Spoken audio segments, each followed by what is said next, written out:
Hola a todos y bienvenidos a mi canal. En este vídeo vamos a hacer una serie de pruebas eléctricas en este cuadro que tengo hecho de pruebas para intentar resolver una pregunta que me habéis hecho muchos de vosotros.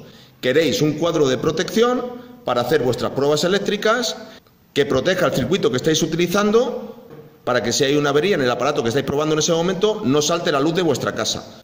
Bueno, pues en este vídeo voy a hacer una serie de pruebas con estos magnetotérmicos y diferenciales que tengo aquí montados para intentar sacar las conclusiones apropiadas para que construyáis vuestro propio cuadro eléctrico de pruebas. Vamos a ver cómo saltan cada uno de los diferenciales y los magnetotérmicos ante distintas derivaciones y distintos cortocircuitos. Y vamos a ver también si afecta a los magnetotérmicos de la instalación principal de la vivienda. Si el vídeo te interesa, no te vayas, que ya empezamos. Bueno, lo primero que voy a hacer es provocar una serie de derivaciones en los circuitos, de tal manera que vamos a provocar corrientes de fuga de 8,5 mA, 10,45 mA, 12,78 mA y 33,8 mA. Para ello voy a utilizar estas resistencias de 27K, 22K, 18K y 6,8K. Para calcular cuánta derivación producen estas resistencias, pues simplemente tengo que dividir el voltaje de la instalación, aquí en España es de 230 voltios, dividido entre el valor de la resistencia. En este caso 230 voltios dividido entre 27K, 27.000 ohmios, da 8,5 miliamperios. He hecho esto con cada una de las resistencias y me ha dado estas corrientes de derivación. Aquí tengo las resistencias correspondientes que voy a poner para hacer esas derivaciones. Antes de empezar las pruebas os voy a presentar qué es lo que tengo montado en este cuadro eléctrico. Tengo un magnetotérmico de 25 amperios, curva C, un magnetotérmico de 6 amperios, curva B, y 1, 2, 3, 4 y 5 diferenciales. Este diferencial es trifásico. Quería hacer pruebas para ver si este diferencial trifásico actuaba de distinta manera que los diferenciales monofásicos. Y luego tengo un diferencial monofásico, dos diferenciales monofásicos, 3 y 4. La diferencia entre ellos es que este salta con una intensidad diferencial de 30 miliamperios, este también es de 30 miliamperios, este de aquí también es de 30 miliamperios, son los convencionales de las viviendas, y estos dos son dos diferenciales que he comprado por internet de alta sensibilidad que saltan con una intensidad diferencial de 10 miliamperios. Este es de la marca Funelec, ya he hecho varias pruebas y no funciona bien, ahora lo veremos en el vídeo, y este de la marca Chint, que es una marca bastante buena, pues salta correctamente cuando la corriente diferencial es aproximadamente unos 10 miliamperios. Aquí podéis ver el cuadro de una manera más detallada.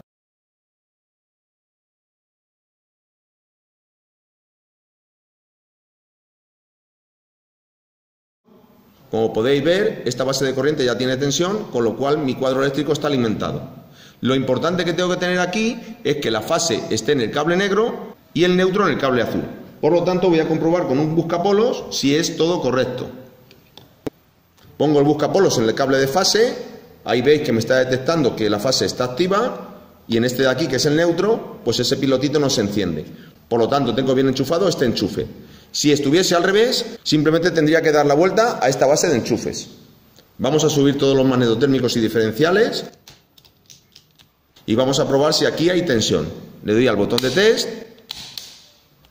y para rearmarlo tengo que pulsar el botoncito azul, subir, y veis que salta perfectamente. Este igual, este igual, este también, y al trifásico también.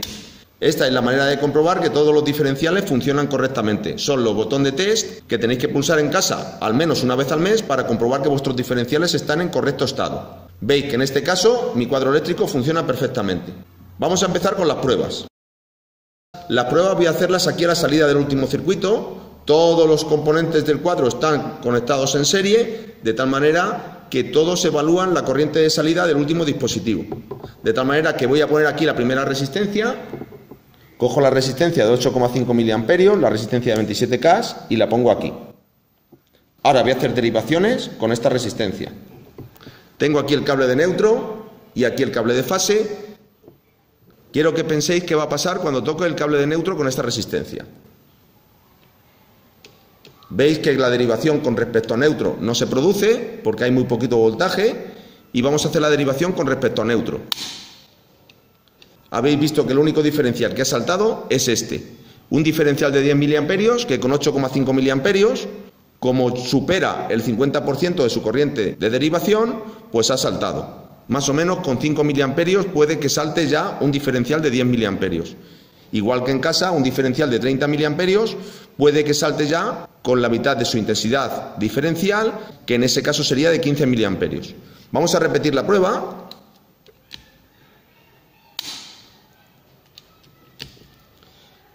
Y veis que siempre actúa el mismo diferencial. Por lo tanto, ahora mismo, para una derivación de fuga, este cuadro nos estaría funcionando perfectamente. Vamos a probar ahora con la resistencia de 22K y una intensidad de fuga de 10,45 miliamperios. Ya he levantado mi diferencial, voy a hacer una derivación con respecto a neutro, veis que sigue sin pasar nada, y ahora la derivación con respecto a fase. Estos son 10,45 miliamperios.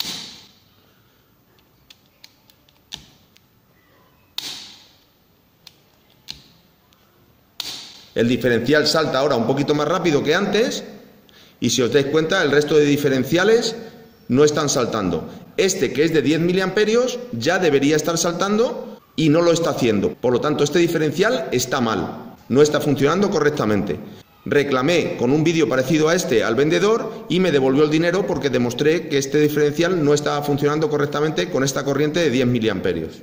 Probemos ahora con la resistencia de 18K, que va a provocar unas corrientes de fuga de 12,78 miliamperios, casi la mitad de los 30 miliamperios de algunos diferenciales. Volvemos a probar la derivación con respecto a neutro, vemos que no salta, y la derivación con respecto a fase. Solo está saltando el diferencial de 10 miliamperios. He añadido al conjunto de resistencias esta resistencia de 15K, que produce una intensidad de derivación de 15,3 miliamperios, la mitad del diferencial de 30 miliamperios, y una de 12K que llega a los 19 miliamperios. No llega a esos 30 miliamperios de los diferenciales convencionales de las viviendas, pero vamos a ver qué tal actúa con 15, con 19 y con 33 miliamperios. Pero vamos a ver qué pasa con una derivación de 15,3 miliamperios. Con respecto al neutro sigue sin pasar nada, y con respecto a la fase sigue saltando el diferencial de 10 miliamperios solamente. Probamos ahora con la resistencia, que produce una derivación de 19,16 miliamperios. Respecto al neutro no salta, y respecto a la fase sigue saltando solo el diferencial de 10 miliamperios. Este sigue sin enterarse. Probamos ahora con la resistencia de 6,8K, que va a producir una intensidad de derivación de 33,8 miliamperios. Respecto al neutro sigue igual, y respecto a la fase ya ha saltado este otro diferencial de 10 miliamperios. Probamos de nuevo. Ahora no han saltado estos, ha sido más rápido este. Ahora han saltado 4. Ahora han saltado 3. Y como podéis observar, esto ya es un poco aleatorio. ¿De qué depende qué diferencial salta? Pues mi conclusión es que salta el diferencial que más rápido responde ante esa derivación de 33 miliamperios. Como hay 1, 2, 3, 4 y 5 diferenciales que ven esa derivación de 33 miliamperios, pues el que más rápido responde a esa derivación, en teoría deberían ser estos dos, pues es el primer diferencial que salta. Seguimos probando. Ahora solo este. Ahora 4. Parece que el trifásico no se entera, pero si probamos hacia atrás, este también saltaría, este también, y el trifásico también ha saltado, aunque ha tardado más. Veis que aquí con esta derivación de 33 miliamperios, este diferencial trifásico no está respondiendo. Este diferencial habría que cambiarlo, porque estamos produciendo con esta resistencia una intensidad de casi 34 miliamperios por sus terminales, y el diferencial no se entera. Bueno, creo que lo que ha pasado es que ha saltado el diferencial del cuadro eléctrico de la vivienda. Efectivamente, acabo de subir el diferencial de la vivienda y este diferencial vuelve a responder. Ha saltado, y si no fijamos, este interruptor también se ha quedado sin tensión. Por lo tanto, si ponemos en nuestro cuadro de pruebas diferenciales de 30 miliamperios, no podemos asegurar que salte el diferencial del cuadro de pruebas antes que el diferencial de nuestra vivienda. En este caso, si ponemos uno de 10 miliamperios, en la mayor parte de los casos va a saltar este antes que el diferencial del cuadro. Lo que tenemos que pensar como conclusión con respecto a los diferenciales, si pensamos que cualquiera de estos tres diferenciales son los diferenciales del cuadro de mi vivienda, pues cuando hago una derivación al final de un circuito, el diferencial de la vivienda puede saltar. De hecho, ha saltado el diferencial del cuadro principal de la vivienda y me he quedado sin electricidad en todo el cuadro. Este ni se ha enterado. La solución a esto es poner un diferencial general en el cuadro de mi vivienda, pero que sea un diferencial selectivo. Eso lo que significa es que el diferencial selectivo va a tardar en responder un poquito más de tiempo que estos diferenciales, de tal manera que va a dar tiempo a que estos diferenciales de mi cuadro auxiliar salten antes de que salte el diferencial del cuadro eléctrico selectivo. Pero eso tiene muchos más detalles que os voy a enseñar luego en una tabla que tengo de diferenciales. Lo siguiente que os quiero enseñar sobre diferenciales y las fugas eléctricas es qué pasa si hay una derivación a tierra, es decir, un cortocircuito con respecto a tierra. Hay una diferencia con respecto a las pruebas anteriores y es que antes limitábamos la corriente con una resistencia, ahora no lo vamos a hacer. Si cojo esta tierra y la llevo directamente al neutro, ¿qué creéis que pasará? ¿Va a saltar o no? Fijaos, han saltado todos estos diferenciales, incluido el de la vivienda, y no han saltado los diferenciales de alta sensibilidad, con lo cual de la sensibilidad del diferencial tampoco nos podemos fiar. Un aspecto muy importante que tenéis que tener en cuenta, no sé si os habéis dado cuenta de ese detalle, es que ninguno de los dos magnetotérmicos, aun siendo curva B, han saltado en ninguno de los casos que hemos hecho hasta ahora. ¿Qué pasa cuando hago la derivación a tierra con respecto a la fase? Aquí nos vamos a encontrar un problema mayor, porque aunque se produce una derivación a tierra, también se produce un cortocircuito a tierra. Ahora vais a ver que alguno de estos puede saltar. Nos ha pegado un buen chispazo. Han saltado todos los diferenciales, incluidos el de la vivienda, pero también ha saltado este magneto térmico de 6 amperios con sensibilidad B. Es más sensible que el de curva C y por lo tanto ha saltado todo esto, incluyendo este magneto térmico. Repetimos de nuevo la prueba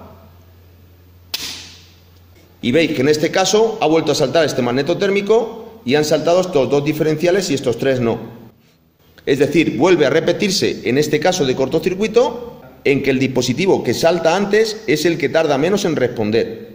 Esto se produce porque hay una intensidad intempestiva, produce un cortocircuito de muchos amperios de manera instantánea, de tal manera que cuando estos dispositivos quieren responder, a lo mejor la corriente que hemos producido en el cuadro eléctrico ya es de cientos de amperios.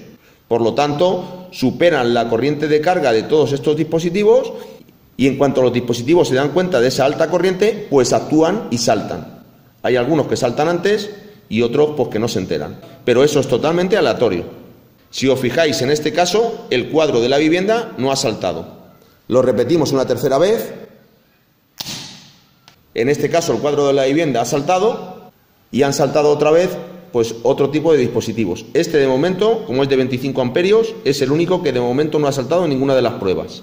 Ya veis que de esta configuración de cuadro eléctrico que tenemos no nos podemos fiar. Otra prueba que quiero hacer es hacer un cortocircuito directo entre fase y neutro. Tengo este cable para hacer un puente, lo voy a poner aquí y vamos a ver qué es lo que pasa en este caso. Neutro, se ha quedado el cable soldado y en este caso la corriente de la vivienda no se ha ido, pero se han saltado este magneto térmico que no había saltado antes, un magneto térmico y ninguno de los diferenciales. En este caso, como no se ha producido una derivación eléctrica, ninguno de los diferenciales han saltado, pero se han saltado los dos magnetotérmicos. Repetimos la prueba. En este caso sí ha saltado la corriente de la vivienda y han vuelto a saltar los magnetotérmicos. De todos los diferenciales que tenemos, ha habido dos que han saltado y también ha saltado el magnetotérmico de la vivienda, pero no su diferencial. Con lo cual, tampoco nos podemos fiar en este caso de esta configuración porque en nuestra vivienda nos hubiésemos quedado sin luz claramente. Una solución adicional que se me ha ocurrido a esto es utilizar un fusible de este estilo, de los que se utilizaban antiguamente. No he encontrado por internet ningún sitio en donde me diga si va a saltar el fusible antes que un magnetotérmico. En un foro encontré que el tiempo de respuesta de un magnetotérmico es más rápido que el de un fusible. Este fusible concretamente es un fusible de 6 amperios, igual que es este magnetotérmico. Vamos a ver quién salta antes. Voy a hacer aquí la prueba. Ahí se puede ver el fusible. Vamos a hacer el cortocircuito. Se me soltó el cable del fusible. Vamos a ver. Bueno, aquí podéis ver el fusible que ha quedado fulminado con el cortocircuito. Pero también vemos que tanto el magnetotérmico de 6 amperios como el de 25 amperios, que podría haber sido el de vuestra vivienda, pues también ha saltado, con lo cual tampoco tenemos ningún tipo de selectividad para evitar este tipo de saltos y evitar que el cuadro de nuestra vivienda se active también y os quedéis sin luz en la vivienda cuando estáis probando equipos que están dañados. Con lo cual, ninguna de estas soluciones que tenéis en este cuadro son válidas para hacer un cuadro independiente para vuestras pruebas. Ahora os voy a enseñar un poco de teoría y os voy a decir cuál es la solución. Si nos fijamos en este cuadro, jamás salta este interruptor general de aquí. Y os voy a decir por qué.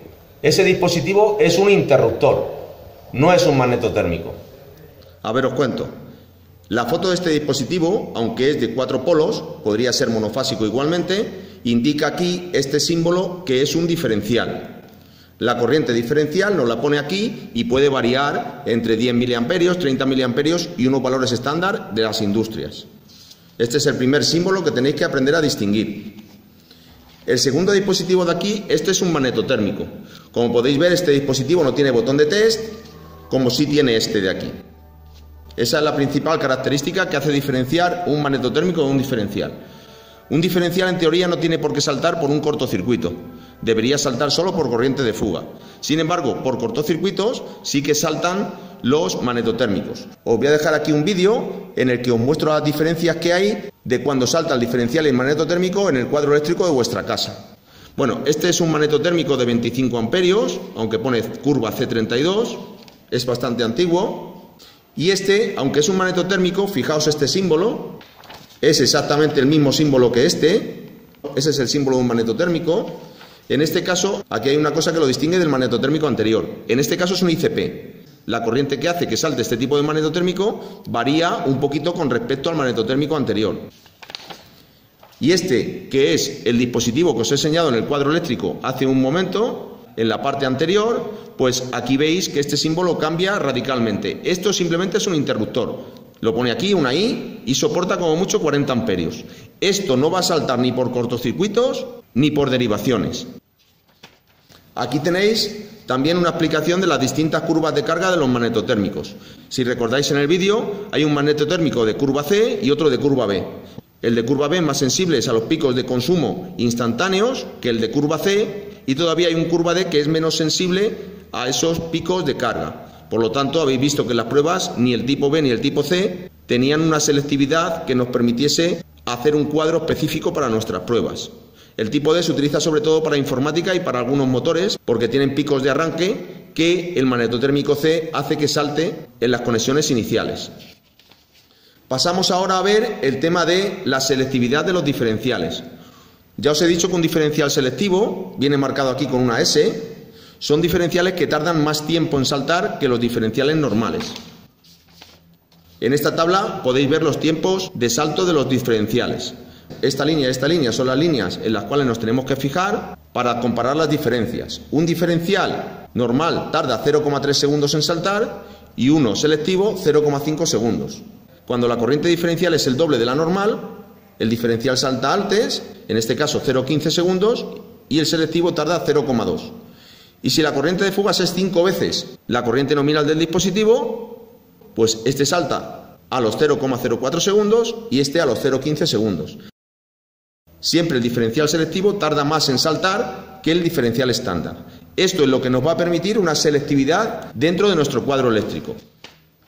Os voy a dejar esta tabla para que tengáis también la corriente de los diferenciales que tenemos en casa y qué diferencial tenemos que seleccionar aguas arriba. Por ejemplo, este diferencial de 10 miliamperios necesita aguas arriba un diferencial de 30 miliamperios.